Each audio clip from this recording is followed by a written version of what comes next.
Assalamualaikum warahmatullahi wabarakatuh dan selamat sejahtera. Okey, pada video kali ini saya nak kongsikan kepada anda semua, kepada rider-rider semua, tips-tips persediaan untuk rider berpuasa. Okey. Sebelum tu saya nak ucapkan selamat berpuasa untuk kawan-kawan saya yang mana Muslim tu. Saya minta berpuasalah dengan sebenar-benarnya. Okay, kepada non-Muslim pula, kalau nak cuba berpuasa, silakan, saya galakkan cuba puasa sehari ataupun dua dan anda akan rasalah bagaimana periknya orang kata puasa sebagai rider tu lah. Okay, kenapa saya buat video ni? Sebab berpuasa bagi rider ni pada saya berisiko tinggi lah. Antara risikonya terkena stroke haba. Stroke haba ni boleh membawa kepada maut, membawa kepada maut. So dia memerlukan amalan ni memerlukan persediaan yang mantap lah, persediaan yang teliti, perancangan sebelum dan selepas. Okey, tanpa membuang masa lagi, saya akan mulakan dengan tips yang pertama.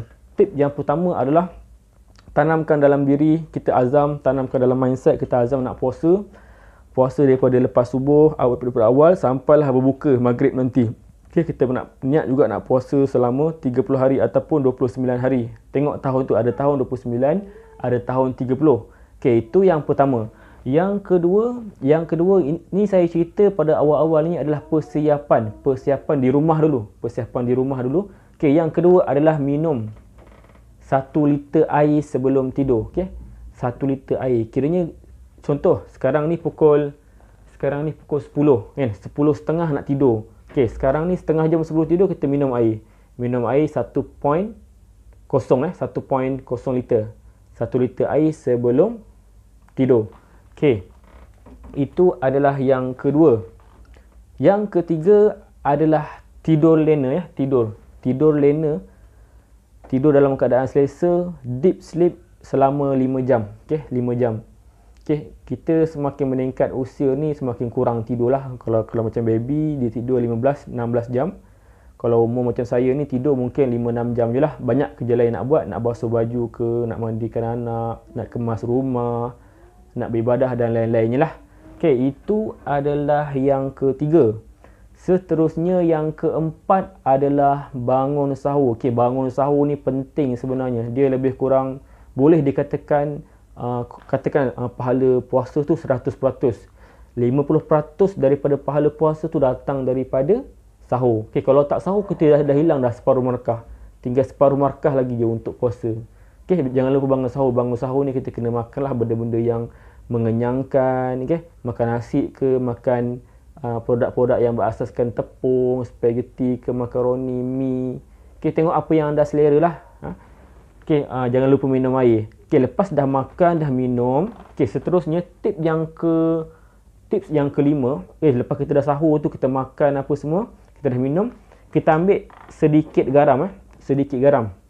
Ambil secubit, kita letakkan kat lidah. Kita letak macam. Tujuan garam ni adalah untuk mengurangkan kadar kehilangan air daripada dalam badan. Dia boleh tahan air lah. Umpamanya macam ais lambat cair kan. Kalau kita letak garam dekat ais tu lambat cair. Kalau dalam badan kita ambil garam sikit, dia lambat hilang daripada badan. Okey. Seterusnya ini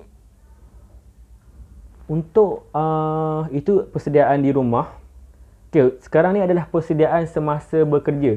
Okey, masa bekerja bila kita tengah naik motor apa semua tu, kita kalau boleh pakailah pakaian yang tutup kulit kita lah. Kita tutup kulit ni, dia akan menyebabkan kehilangan air. Dia ada rongga-rongga liang roma semua tu. Bila panas sangat, dia akan keluar peluh dan peluh tu akan menunjuk ke badan. Bila peluh tu datang daripada mana? Daripada air daripada dalam badan lah. So kalau untuk mengelakkan daripada terkena sinaran cahaya matahari, kita pakailah lengan panjang, pakai hand sock, pakai glove, pakai orang kata bendana ni. Tutup muka sampai nampak mata je, pakai spek kan. Tutup segala kulit-kulit yang terdedah ni kepada cahaya matahari, tutup supaya dapat mengelakkan kehilangan air yang banyak. Okey, seterusnya kalau anda ni orang kata baru permulaan untuk cuba-cuba berpuasa ataupun anda sendiri tahu diri anda tak berapa tahan dengan panas, kalau boleh ambillah jadual jadual yang waktu redup lah. Contoh daripada petang ke malam, malam ke pagi ke, ikut kesesuaian anda boleh test and error lah. Okay, cuba dan lihat lah, analisa diri sendiri, tengok kelemahan, kekuatan macam mana. Anda cubalah sendiri. Kalau boleh ambil jadual bermula daripada petang, malam, malam ke pagi. Okay, siang tu anda rehatlah kat rumah. Okay, tips yang seterusnya, kalau tak ada order, pergilah berteduh bawah pokok ke, pergi baring dekat surau ataupun masjid, lepak dalam aircon dekat mall supaya kita boleh, orang kata kalau kena panas tu dia duduk dalam aircon sejuk lah sikit, kita boleh tahan lama. Kita lepak pukul 4 lah, pukul 4 tahu-tahu dah nak berbuka kan.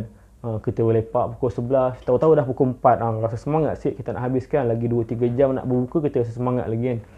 Okay, seterusnya ambil masa ni maksudnya contoh kalau kita pergi ambil makanan dekat kedai, kita ambil, lepas tu kita let dulu, kita barulah kita pergi hantar. Sampai kat rumah customer, kita lepak-lepak dulu, baru kita drop off. Kita ambil masa panjang sikit lah.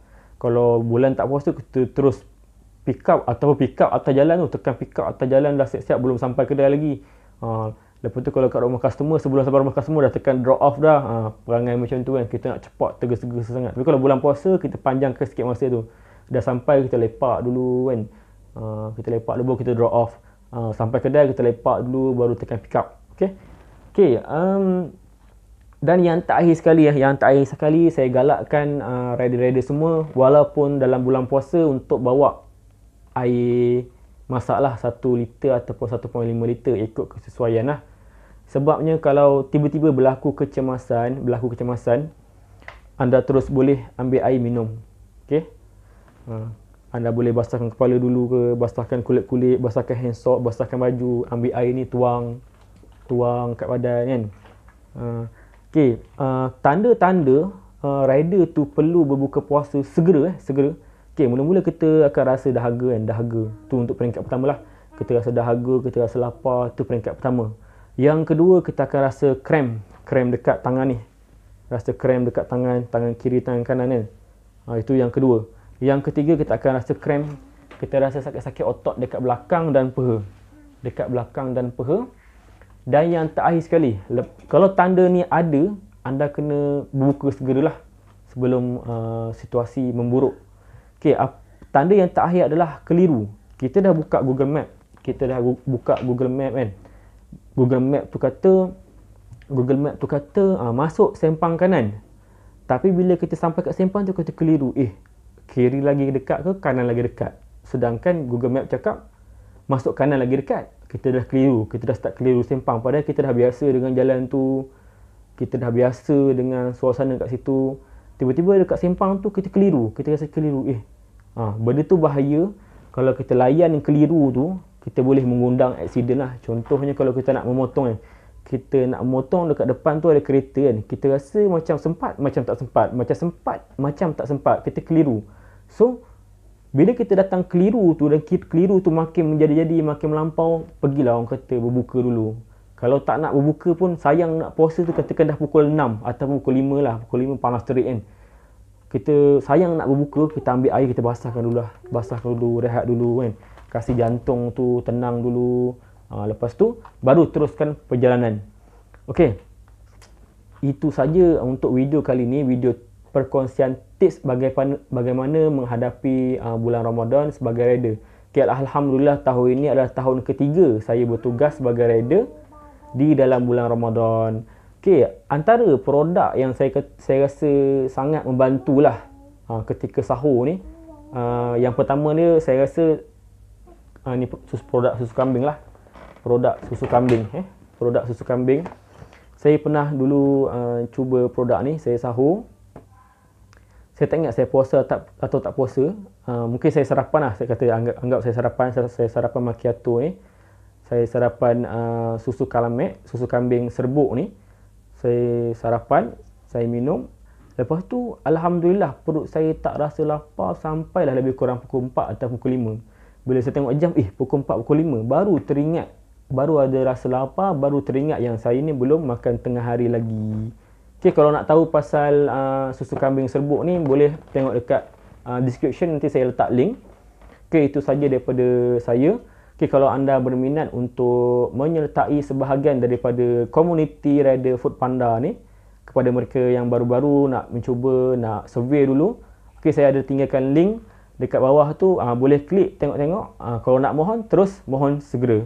Okey, itu saja daripada saya. Assalamualaikum warahmatullahi wabarakatuh. Selamat berpuasa.